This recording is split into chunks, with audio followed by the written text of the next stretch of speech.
Olá, eu sou Dani Mello, eu sou a sua Nutrimulher e esse é o nosso Endocast, um podcast voltado para a saúde da mulher, onde a gente traz nutrição, ciência e bons profissionais para a gente tirar muitas dúvidas e desmistificar principalmente a endometriose. Hoje eu estou com duas maravilhosas, doutora Clênia Suassuna e doutora Silvia Gurgel. Vou deixar que elas se apresentem e hoje se preparem porque o conteúdo é show. Doutora Clênia. Boa noite, sou Clênia Suassuna, sou ginecologista e trabalho mais com essa parte de cirurgia ginecológica, né, pela minimamente invasiva e, juntamente com isso, a endometriose. E eu sou Silvia Gugel, né, como o Dani falou, sou cirurgiã geral e do aparelho digestivo, especialista em cirurgia minimamente invasiva. E apesar de muitas pessoas acharem que não tem muita relação, né, com a endometriose, por ser uma doença ginecológica, eu trabalho em conjunto com Clênia nos casos da endometriose profunda. Tá. Apesar de saber que a endometriose não tem cura, que é uma doença inflamatória crônica, hoje o nosso objetivo é trazer, principalmente eu quero que a doutora Clênia comece falando sobre as indicações cirúrgicas e quanto a cirurgia de endometriose é importante para essas pacientes. Bom, a endometriose, né, como eu já disse, é uma doença inflamatória crônica. Ela se inicia pelo sistema ginecológico, mas pode abranger vários outros sistemas, o digestivo, o urinário, e existem algumas indicações de cirurgia. Todas as pacientes precisam ter um acompanhamento e tratamento clínico, algumas vão precisar de cirurgia. Quais são elas? A primeira indicação é a falha do tratamento clínico. A paciente faz tudo, não é só o bloqueio hormonal. É o bloqueio hormonal, a dieta anti-inflamatória, atividade física, o sono restaurador, manejo do estresse, suplementação. Se, após um período, ela faz tudo e não, mesmo assim não apresentar melhoras, ela tem indicação de cirurgia. Quando tem infertilidade pela endometriose, quando acomete alguns órgãos, como apêndice, sistema delgado, o intestino delgado, ele já tem indicação de cirurgia.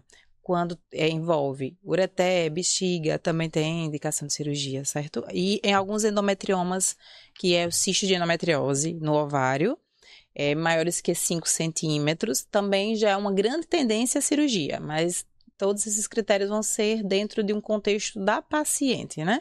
Alguns casos não podem seguir à risca o tamanho desse endometrioma, por exemplo, dependendo da idade dos sintomas da paciente. Mas, de forma geral, são alguns critérios que a gente seguia para indicar uma cirurgia do paciente de endometriose.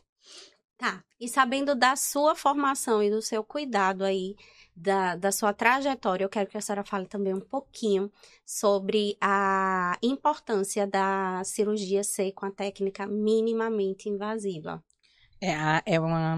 Um ponto muito importante, porque, assim, é uma das cirurgias mais complexas que tem dentro da ginecologia, né? É tanto que a gente precisa agregar outros profissionais. O que a gente estuda na faculdade, até mesmo na residência de ginecologia, é um pouco superficial para onde a gente vai precisar ir até acesso, né?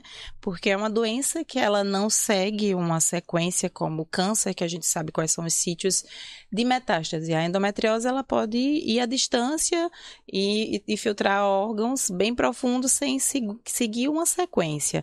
Então, primeiro você tem que dominar bem a anatomia. Precisa operar bem doenças que não são endometriose, né? Para justamente conhecer toda a anatomia e as suas variedades anatômicas. E depois de um tempo, você dominando bem a cirurgia de laparoscopia, que é uma curva de aprendizagem um pouco maior, porque você não faz por visão direta, é uma visão indireta, você tem que ter o manejo, o controle da mão, olho e cérebro, né?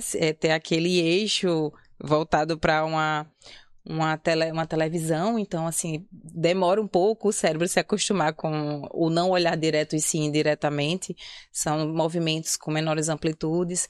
E depois de um tempo, eu passei 3 anos operando não endometriose por vídeo para depois começar a colocar casos mais simples e aumentando a complexidade.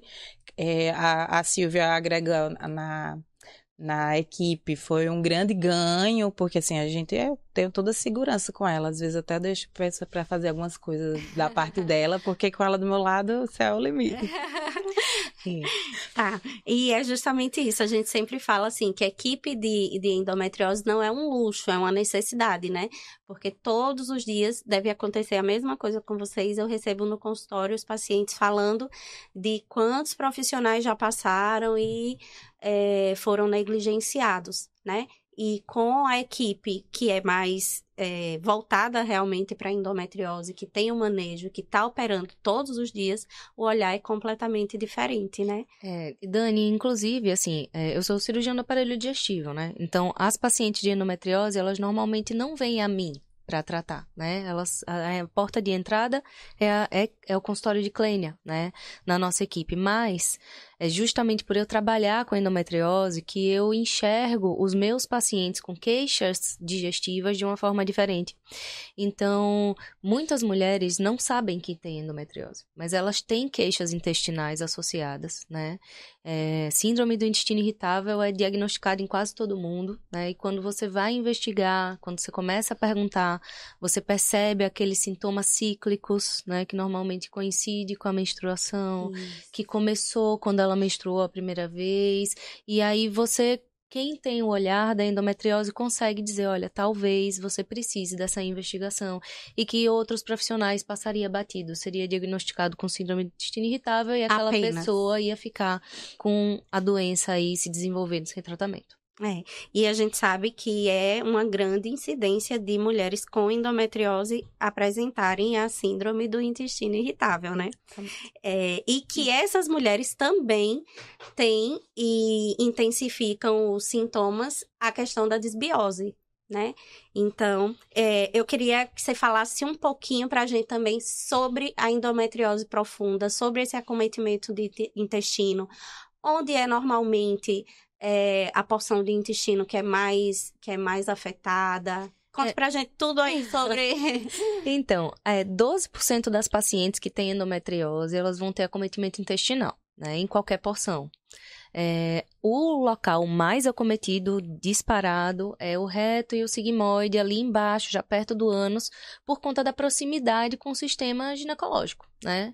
Mas, como você disse, como Clênia falou, qualquer lugar ele pode ser acometido, ele não segue uma ordem lógica, né? Então, pode ser acometido intestino delgado, até aqui em cima, diafragma, estômago, esôfago, mas o mais comum é o reto. A gente considera endometriose profunda, né? E os casos cirúrgicos são os casos de endometriose profunda, né? Quando ele tem um acometimento de mais de 5 milímetros, ou meio centímetro, né? Na espessura do peritônio. O peritônio é aquela pelinha, é a camada que recobre nossos órgãos e a parede da barriga por dentro, né? Então, se tem uma espessura de lesão de mais de 5 milímetros, a gente já considera endometriose profunda. A nossa alça intestinal, ela tem 3 camadas, basicamente. A camada mais de fora, que é essa pelinha. A do meio, que é o músculo, né? Que é o que faz o intestino fazer os movimentos aí para levar o bolo alimentar. E a camada mais de dentro, que é a mucosa, que é aqui ficam as bactérias, que produz o muco, né? Intestinal. Então, a depender também da profundidade dessa lesão, que ela é vista de fora para dentro, é que a gente vai ter a indicação de cirurgia, né?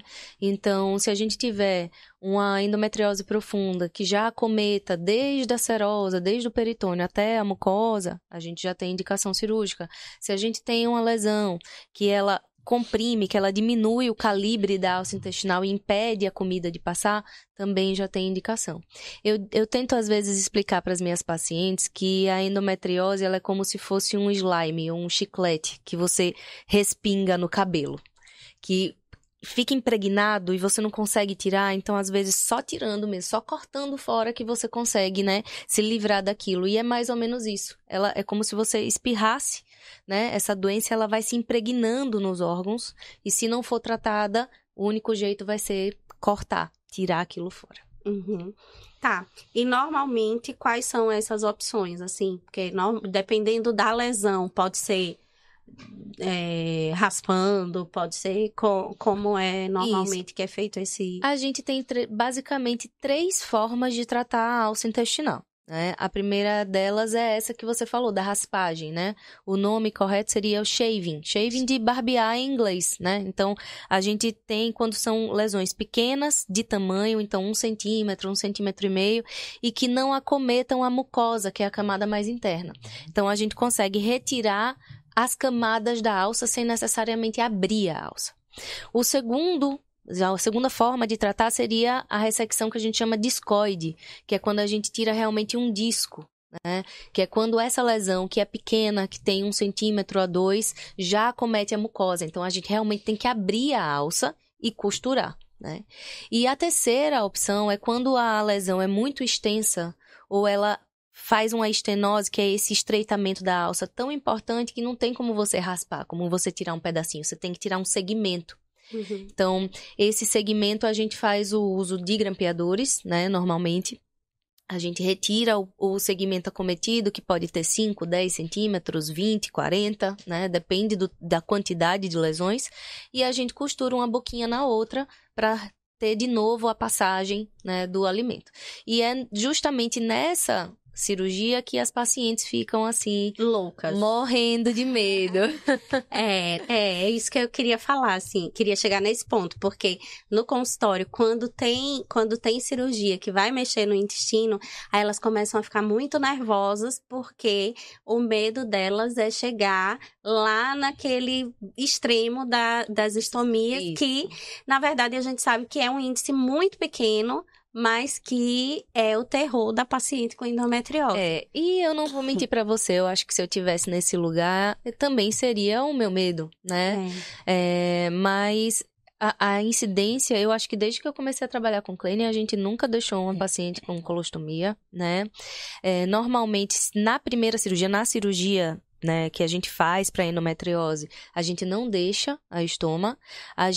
Quando o paciente tem uma complicação da primeira cirurgia, em que essa costura que a gente faz na alça intestinal, ela abre, aí sim a gente tem indicação de fazer colostomia. Mas seria um segundo momento, né? Na nossa experiência, desde 2022 para cá, a gente não fez nenhuma estoma. Tá. Além da estoma, quais seriam as outras complicações intestinais? Vamos deixar essa mulherada tranquila com relação à parte intestinal. Olha, as complicações inerentes de qualquer cirurgia intestinal, seja ela por endometriose, seja ela por câncer, por bariátrica, qualquer cirurgia de divertículo, qualquer cirurgia intestinal, o risco que a gente tem mais medo é justamente a costura abrir. Sim. Né? Isso vazamento, porque aí vai vazar a bactéria do intestino para o resto da barriga, né? E é por isso que é uma complicação muito temida. Mas se você preparar a paciente de uma forma correta, e quando eu falo de preparo, o fator que mais implica nessa costura cicatrizar é a nutrição. É o fator nutricional associado. Então, é a paciente ter todas as vitaminas certinhas, minerais, eletrólitos, todos compensados, porque é uma costura como outra qualquer. Então, a gente vai fazer e vai cicatrizar.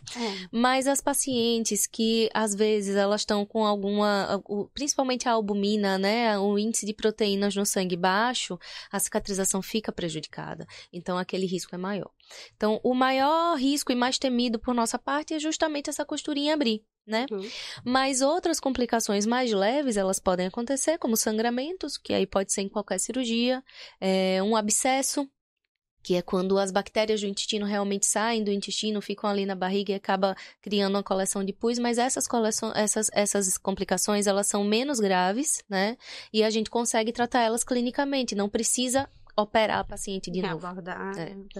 Tá, eu queria chegar justamente nesse preparo da paciente, porque é uma coisa que eu bato muito na tecla no consultório, assim, vai fazer a cirurgia, precisa de um pré, né, nutricional, precisa de um pós, porque a gente sabe que a paciente que está ali altamente inflamada, ingerindo altas quantidades de carboidrato refinado, açúcar, com a ingesta proteica baixíssima, ela tende a não cicatrizar bem, né? E é uma das minhas maiores preocupações na preparação dessa paciente para cirurgia e às vezes, né, Dani, elas vêm de outro nutricionista que fez uma dieta tão restritiva que elas vêm desnutridas, né? Exatamente. Porque ela só escuta que precisa tirar. Então, assim, ela fica uma paciente desnutrida mesmo. Tem umas que chegam lá... E algo que a gente comenta, inclusive, durante a cirurgia, é se a paciente soubesse como o tratamento clínico pré-operatório é importante até durante a cirurgia. Quando você pega duas pacientes operadas no mesmo dia com lesões semelhantes, a primeira fez a dietinha certinha, fez atividade física, fez a terapia dela, tomou as medicações que deveria... a cirurgia se torna muito mais fácil. Uhum. A outra que não fez nada disso, ela chega muito inflamada. Exatamente. Então, a cirurgia se torna mais difícil. Mais traumática, né? Qualquer coisa sangra, porque fica friável, né? Uhum. Ele fica frágil, o tecido. Então, você encosta, ele já começa a sangrar. Então, a recuperação também se torna mais difícil. Manipula mais, lá passa soro, tudo isso aí... faz edema nos tecidos, né? Isso repercute também, né? Sim, é um ponto crucial, assim, que eu falo todos os dias, assim, porque existe ainda a grande ilusão de que a cirurgia vai ser o tratamento, né? E aí eu bato muito na tecla, assim, que a endometriose é tão enigmática, ela é tão séria, tão complexa, que não adianta, eu falo assim, para qualquer cirurgia, a gente tem que se preparar, tem que fazer esse manejo, essa redução do açúcar, esse balanço para ter uma ingestão de proteína adequada. Imagine uma cirurgia que muitas vezes eu imagino que vocês vão operar quando entram, é uma coisa tão delicada que tem mais foco, tem que mexer em mais coisa, né? É uma caixinha de surpresa. Às vezes é um Kinder Ovo. É um Kinder Ovo. É uma surpresinha sempre. E não muito agradável, normalmente. Exatamente. Assim, sempre que a gente vai operar uma endometriose, você tem que ir sem ter compromisso depois. Porque você... Só tem hora para começar. Só tem hora para começar. Porque às vezes a gente se surpreende mesmo. O exame diz uma coisa, às vezes as pacientes elas têm dificuldade de fazer um exame de boa qualidade, né? Às vezes faz o exame de boa qualidade, mas demora muito para chegar no processo cirúrgico, então aí a doença progride, né? Então tem todos esses vieses e a gente vai assim... Vim e tô aqui, né? Cheguei, vou sair. Só Deus sabe. Eu admiro muito e escolhi para mim, doutora Clênia, assim, como profissional, porque eu recebia muito no consultório e eu ficava analisando quais eram as condutas e eu percebia que ela, apesar de ser cirurgiã, ela contraindicava muito a cirurgia e ela barrava. Ela indicava em muitos momentos, mas ela também contraindicava. Uhum. E muitos profissionais a gente vê não fazer isso. Foi um dos meus, foi o meu primeiro critério de confiança, assim, que eu disse, eita, que essa mulher... E aí, assim, quando eu comecei a criar essa relação de confiança baseado nisso.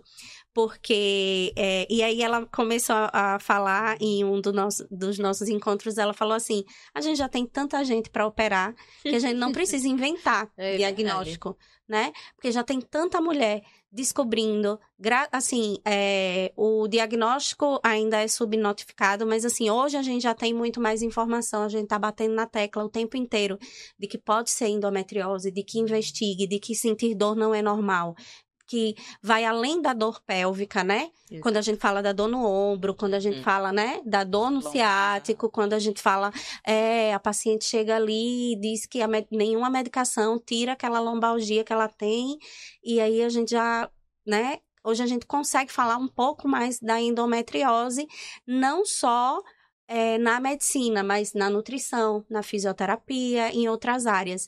E isso me chamou muita atenção na conduta da doutora Clênia, quando ela disse assim, a gente já tem gente para operar. O bom cirurgião é também um bom clínico. Exatamente. E aí eu disse assim, epa, eu preciso ficar por aqui, porque pra gente ter essa relação de confiança, de que se em algum momento a cirurgia foi indicada, é porque ela é realmente necessária. Perfeito. Né? E assim, eu digo pra elas, olha, quem mais gosta de operar tá aqui. Se eu tô dizendo a você que eu não vou fazer sua cirurgia... Até o marido, eles estão juntos sem cirurgia. Exato. Então, assim, mesmo. se eu disser que não precisa, é porque eu queria operar todas as pacientes, mas não, tem umas que, como eu faço o segmento das minhas pacientes também, né? Então, como é que eu vou indicar uma cirurgia no pós-operatório, ela vai voltar? Não mudou nada na minha vida, né? Eu tenho essa justificativa para dar para elas. Eu preciso de argumentos para dizer a você, para dizer que preciso lhe operar. Eu vou lhe operar para mudar o quê? Então, eu tento explicar a elas, né? Mas assim, algumas eu sei que procuram outra opinião, volta arrependida, outras somem, mas é fazer realmente o que você acha melhor para o paciente, né? Porque você fazendo tudo certinho, às vezes dá errado. Imagine você ficar armengando, né? Procurando o cabelo em ovo. Então... Eu gostaria de falar sobre isso também. A gente tem muita queixa de endometriose, de paciente que chega dizendo assim, fiz a cirurgia e fiquei pior. Vocês devem receber muito isso, assim. Fiz a cirurgia e sinto muito mais dor, tô muito pior. Como é isso para a equipe cirúrgica? Então, algumas, quando recebe o diagnóstico de endometriose, né, é aquele baque. Então, eu vou fazer tudo certinho, aí faz tudo certinho, aí faz a cirurgia e acha que a cirurgia vai curar. Realmente a gente consegue tirar as lesões com a mão, mas como ela tem esse cunho inflamatório e às vezes a paciente já desenvolve outras coisas, né, outros mecanismos de defesa para aliviar a dor que ela sentia, como contratura da musculatura pélvica, como uma posição antálgica para aliviar a dor, ela já tem uma lombalgia. A postura da mulher com endometriose, né? Tem um paciente que ela operou 2 vezes e ela tem dor para ter relação. Quando eu fui examinar, ela tem uma contratura do assoalho pélvico que está com antidepressivo agora. Então, quer dizer que as 2 cirurgias foram em vão? Eu disse, não sei como é que você estava antes, né? Mas assim, elas voltam e você tem que, antes de operar, eu já digo, você precisa manter esses... tem coisas que só pode fazer por você, é você mesma. É o autocuidado, é a autorresponsabilidade. A minha parte é só daquele momento, o resto da vida é com você. Então, algumas são bem conscientes, aí somem. Depois que mostra a biópsia, somem. Aí depois volta dizendo, tô fazendo tudo errado, eu sei. Eu tô toda inflamada, eu sei. Nem brigue comigo. Some de lado. Pode deixar que eu brigo comigo mesmo. Depois que opera, aí fica se achando tão assim, tô livre, que some de lá do consultório também. Aí eu falo também, gata, se você sumir, depois a gente se encontra pela dor, viu? Escolha aí, ou a gente continua amiga, ou a gente vai se encontrar. Tem um segundo fator também, né, que quando as pacientes retornam, na verdade, é quando elas retornam de outro profissional. Né? Sim. É a paciente que às vezes opera sem ter indicação de operar, como você falou, né? Como você comentou, ou que é operada por um profissional que não é especialista, né? Então acaba não retirando tudo ou tratando, ou retirando demais, então assim, a gente tem um índice alto de reoperações, mas de reoperações no qual a primeira foi de outro profissional. Né? E que a gente acaba fazendo a segunda ou a terceira cirurgia dessa paciente, porque ela já operou antes, continuou com lesão, né?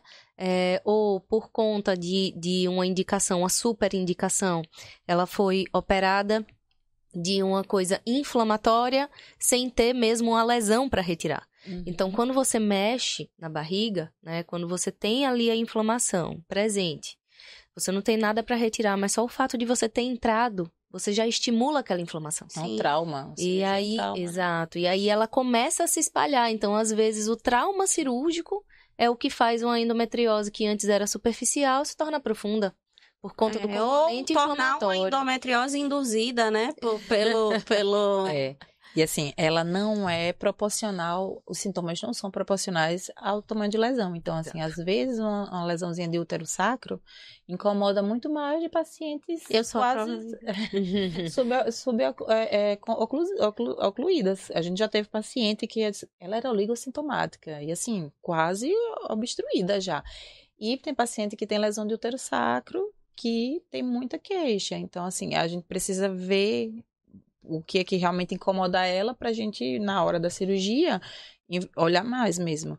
E outra coisa também, isso do que já foi reoperada, quando alguém me liga assim, não, eu já operei ela.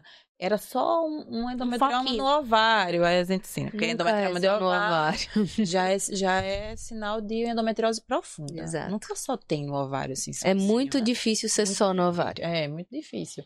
Então, assim, era um paciente que precisava de uma cirurgia maior, completa, né? Então, aí mexeu e juntou as aderências da endometriose com as aderências da cirurgia, que toda cirurgia pode acontecer, né? E a paciente estava bem naquela fase bem inflamatória da doença, né? Então, tem isso também, o retorno do pós-cirúrgico, se não for bem acertado e a paciente não tiver consciência que precisa manter esses cuidados e que precisa fazer uma cirurgia bem feita, pode realmente ficar pior depois da cirurgia, né? A gente sabe que é uma doença crônica, que é uma doença inflamatória. Muitas pacientes juntam obesidade, que também é uma doença inflamatória, com a endometriose, e aí cria um ambiente propício a aparecer vários outros tipos de doença. Mas, assim, muita paciente recebe a informação que a endometriose vai virar câncer, né? Fala um pouquinho aí pra gente. Não, existe alguns cânceres meio que realmente são mais frequentes nas pacientes que têm endometriose, né? Ovário, tireoide também se observa mais, né? A obesidade, ela é uma doença crônica que, dentro dos cânceres ginecológicos, ela é um fator de risco, por exemplo, a câncer de endométrio, né? De mama. De mama também.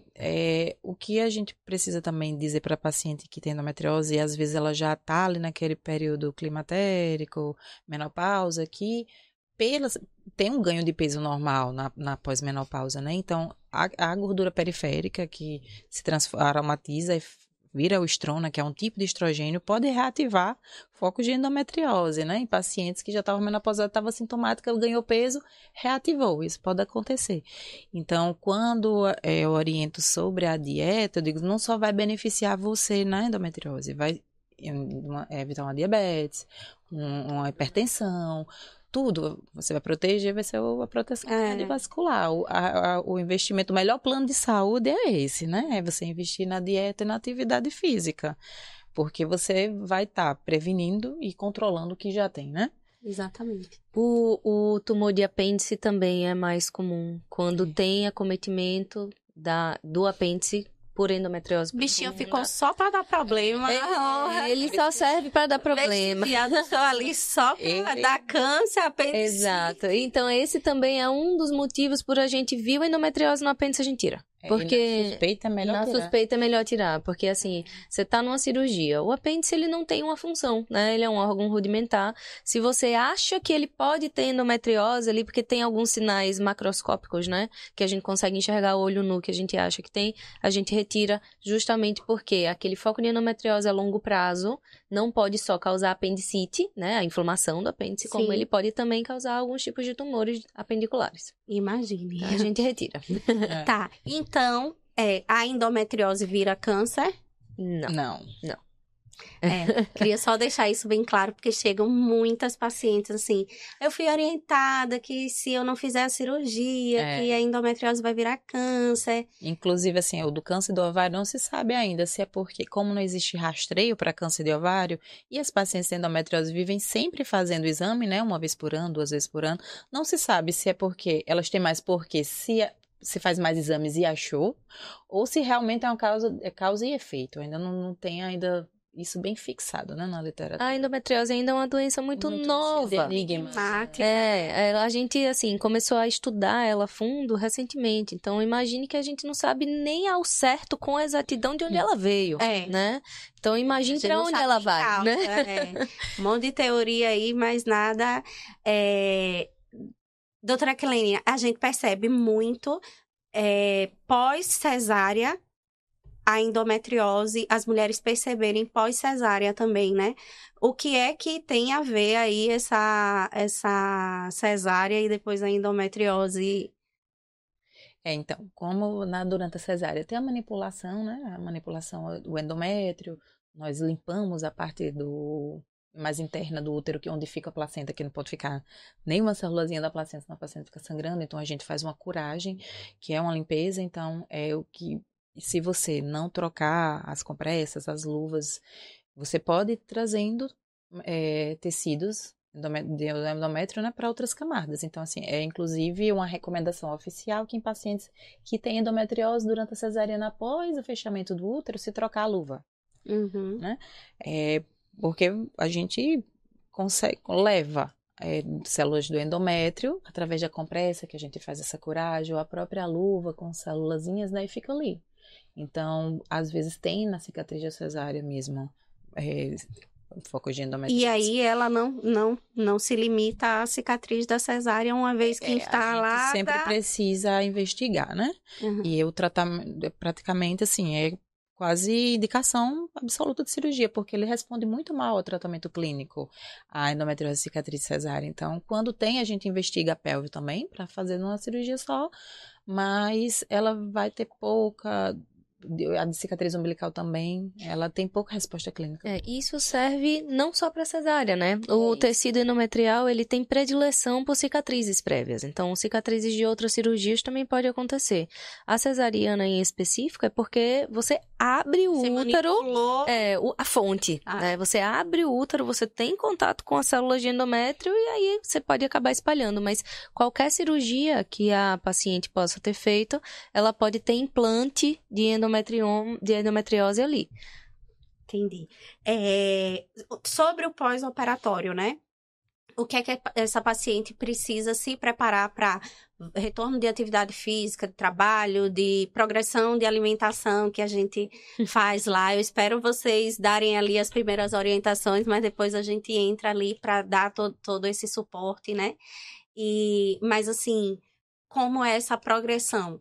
Depende muito do que é que ela vai operar, que é né? que ela operou, né? Algumas pacientes só de lesão, só entre aspas, né? De ligamento uterosacro, como a gente faz por vídeo, ela tem alta com 24 horas e o retorno às atividades, às vezes com 14, 15 dias, elas já estão se sentindo 100%, né? Já cirurgias que envolvem ressecções intestinais, aí são pacientes que tem um pós-operatório um pouquinho mais sintomático, né?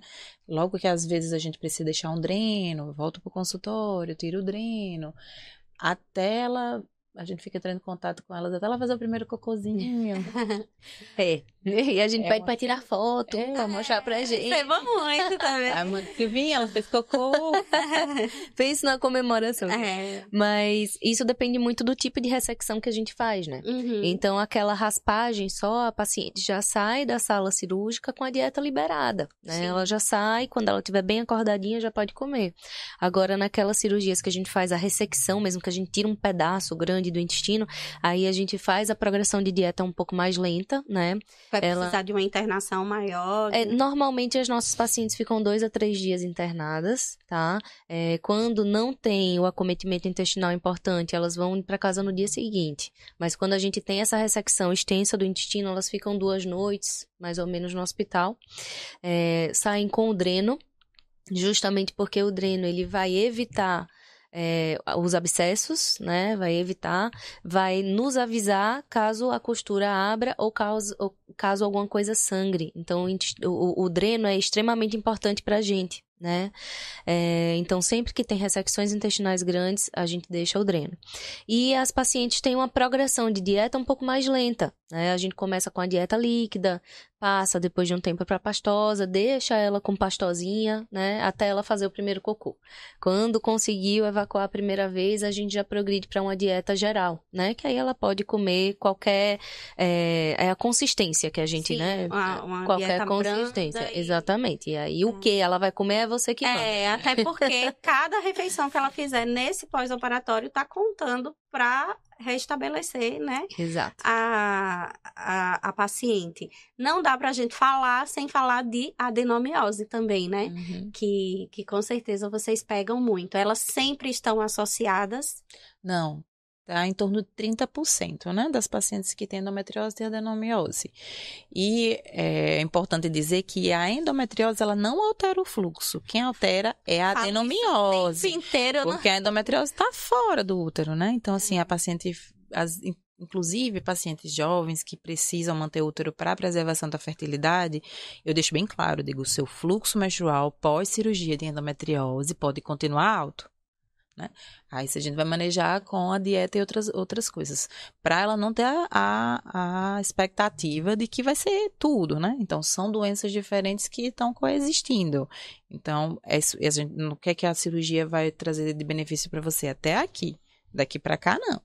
Então, tem essa associação, né? Assim como também tem 30% das pacientes de endometriose tem SOP. Sim. Então, às vezes, a paciente tem tudo. Tem SOP, tem mioma, tem a endometriose e a adenomiose, né? O combo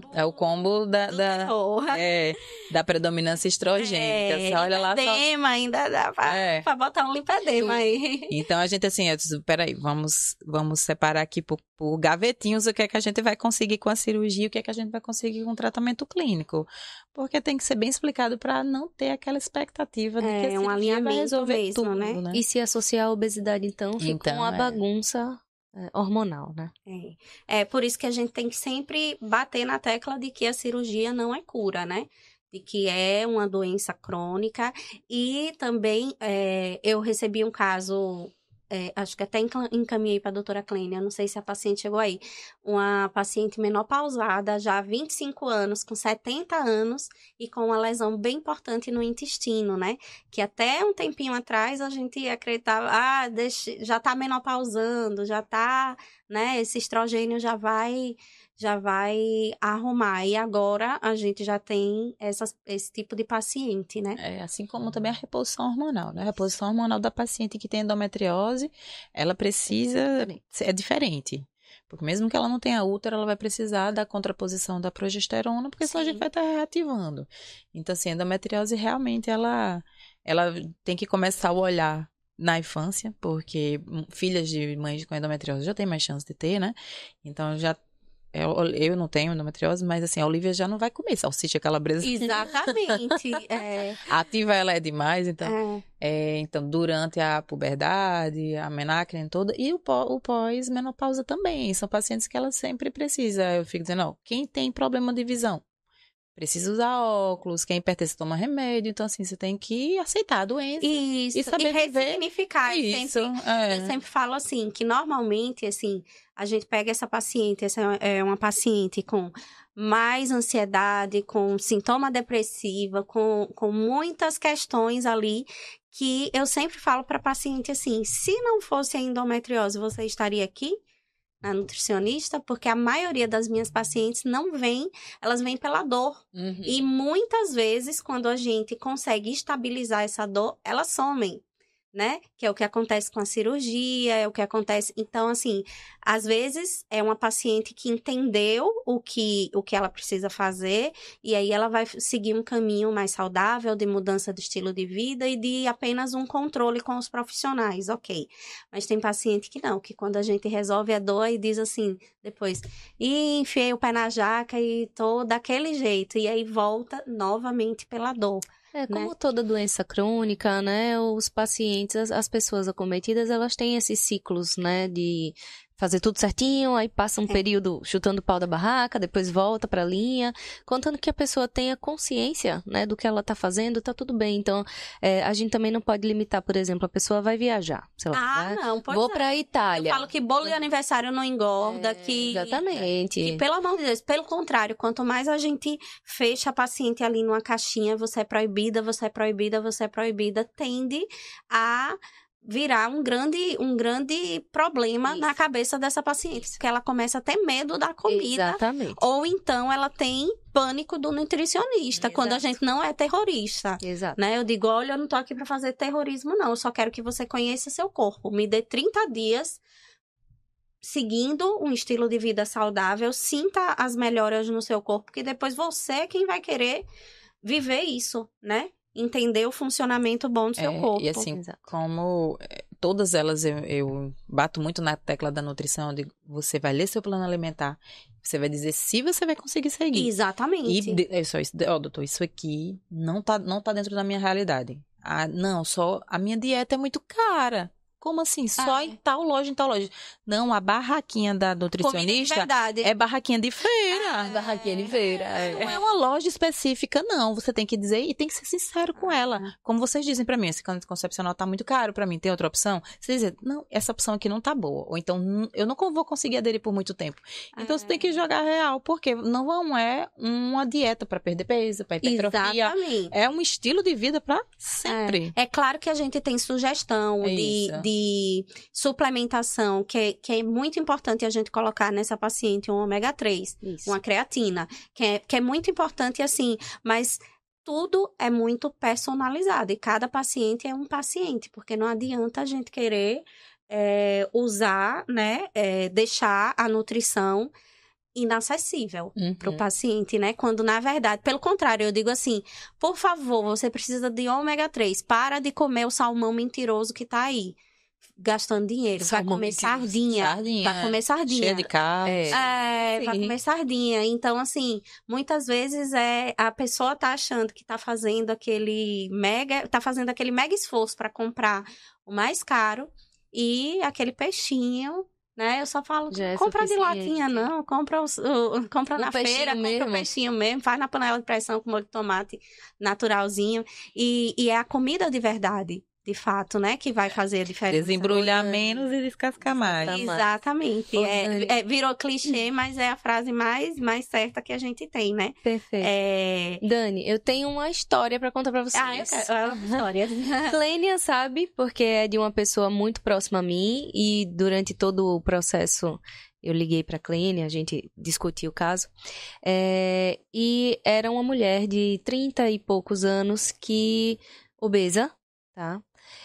E que ela já tinha um relacionamento de uns quase 20 anos sem nenhum tipo de preservativo e nunca tinha engravidado. E ela sempre achou sorte, ou começou a achar que era infértil, né? E aí, como nós temos um endocrinologista na família, a endocrinologista falou, eu acho que é porque você tá acima do peso, né? A obesidade pode causar infertilidade, então vamos ver de tratar.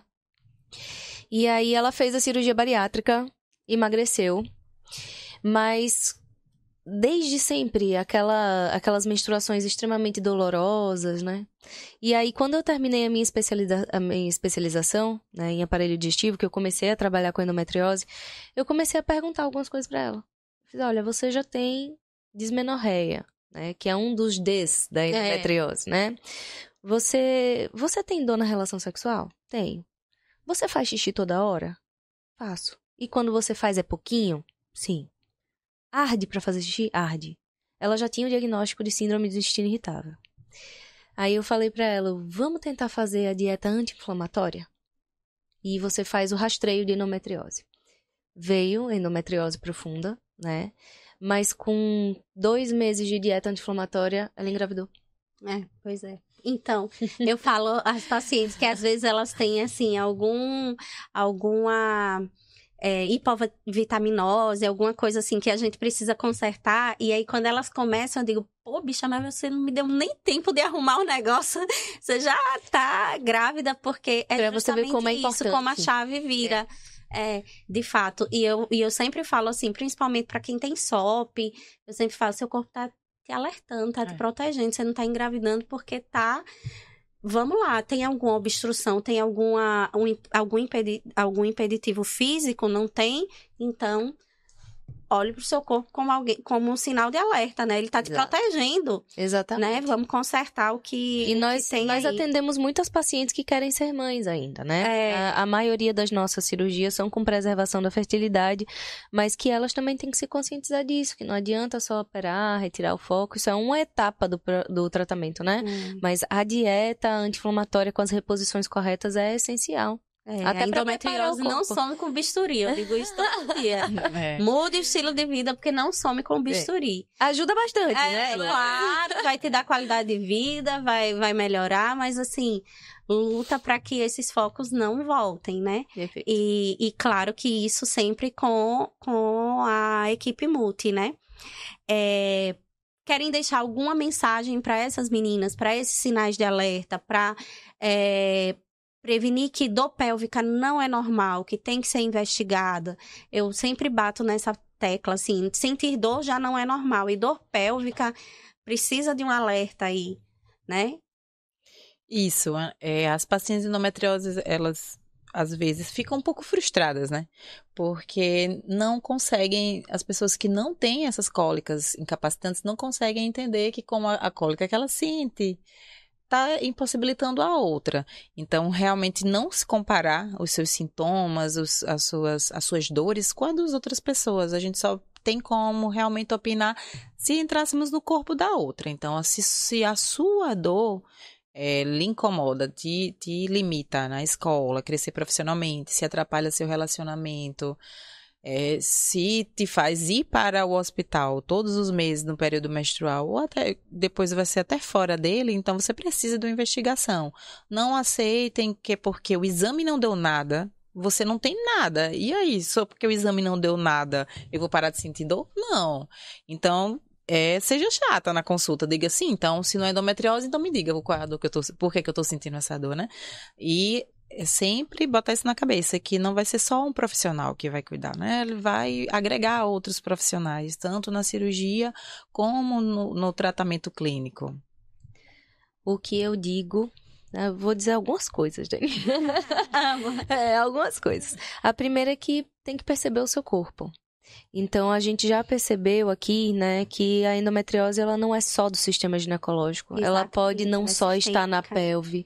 Então, qualquer sintoma que você tenha, principalmente a dor, né, de qualquer coisa que seja cíclica, que você perceba que tem relação com o seu ciclo menstrual, você questione, né? É como a Clênia falou, pergunte, olha, mas essa dor na minha perna dói mais quando eu tô menstruada, esse incômodo, esse incômodo para evacuar incomoda mais quando eu tô menstruada. Não é porque você tem isso desde a sua primeira menstruação que é normal, não é normal, né? Você é doente desde a sua primeira menstruação. Exatamente, você tem essa doença desde a sua primeira menstruação, né?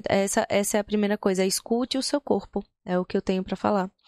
A segunda coisa é te parabenizar, porque isso aqui que você tá fazendo é necessário, né? A gente tem muitas mulheres sofrendo.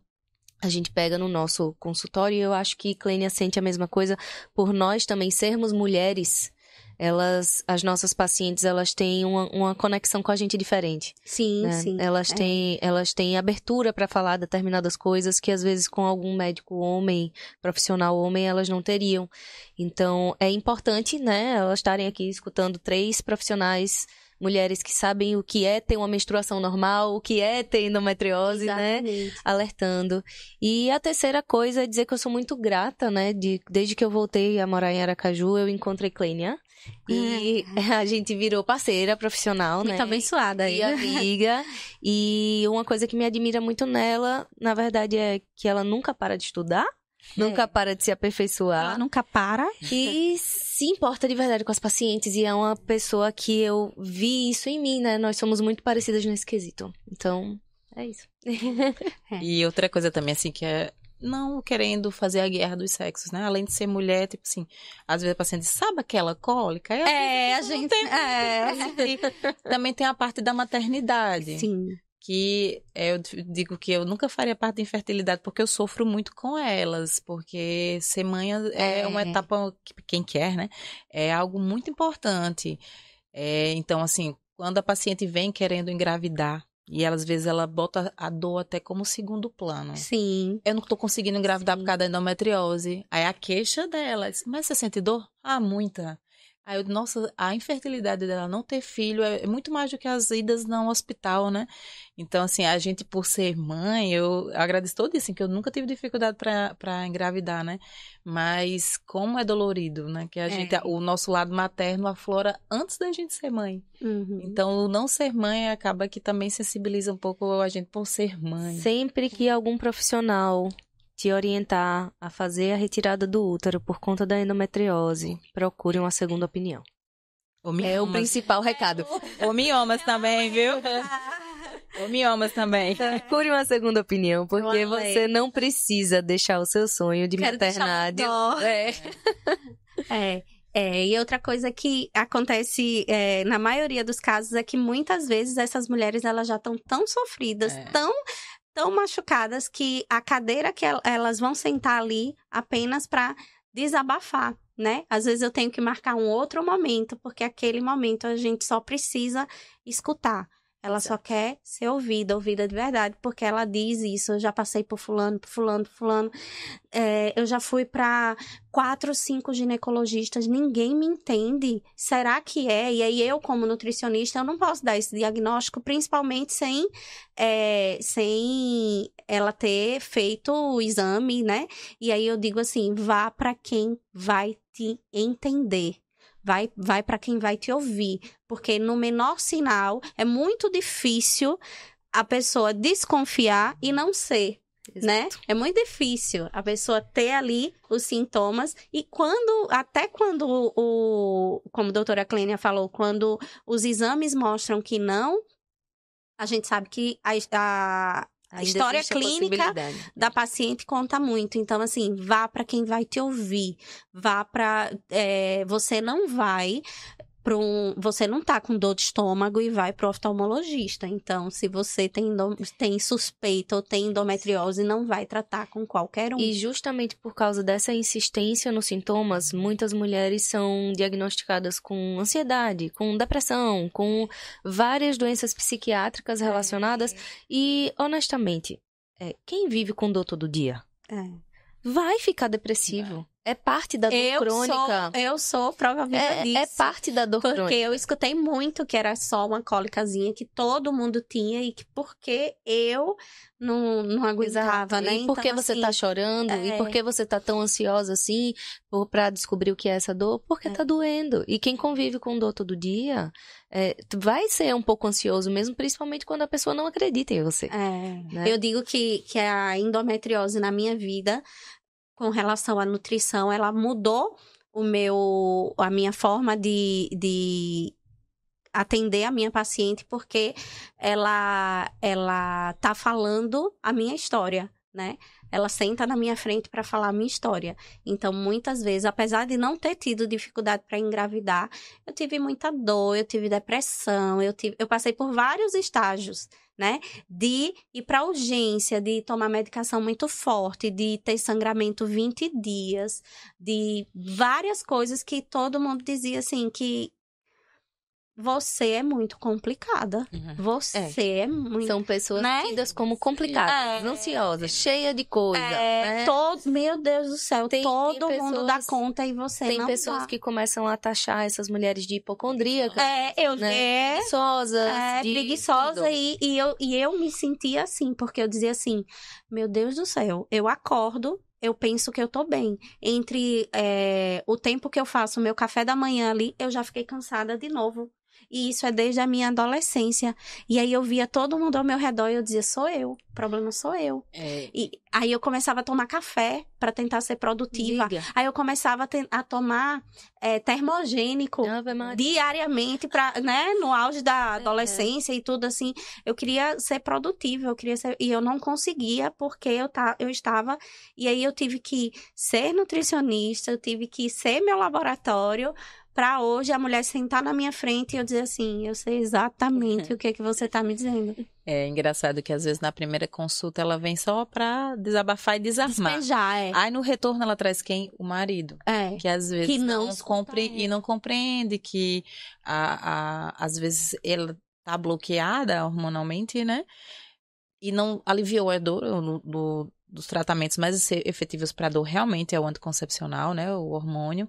Então, ela não sentia dor. Aí tentaram engravidar, agora ela começa a sentir dor. Então, ele meio que perde a amante dele, né, a mulher dele. Então, na segunda consulta, traz para poder... A médica... Diga aí, doutora, como é que semeado não existe de verdade, né? Diga aí como ela tem. Diga aí o que você já passou. É muito importante o parceiro também entender, né? E validar, né? Hormônio, né? Que baixa a libido. Então, você fica no meio de uma faca de dois gumes, né? Ou você tá tomando hormônio e não tem muita vontade, ou você não tá tomando hormônio e sente dor. Então, como é que você vai ter libido? Exato. E aí tem que ter um parceiro que compreenda, né? Pois é. E é por isso que a gente faz questão de trazer, essa mulherada competente pra cá, pra gente, porque eu sempre falo que tem muita gente ruim, vendendo muita coisa aí, né? E tratando paciente com pseudociência e fontes da própria cabeça, né? E a gente tem que levar, de fato, informação de qualidade, né? Esse é o objetivo do Endocast. Eu quero agradecer por vocês terem aceitado o convite e dizer que a gente está sempre aqui à disposição para levar conteúdo de qualidade para essa mulherada. Foi uma honra participar. Obrigada. Foi muito bom. Parabéns pela iniciativa.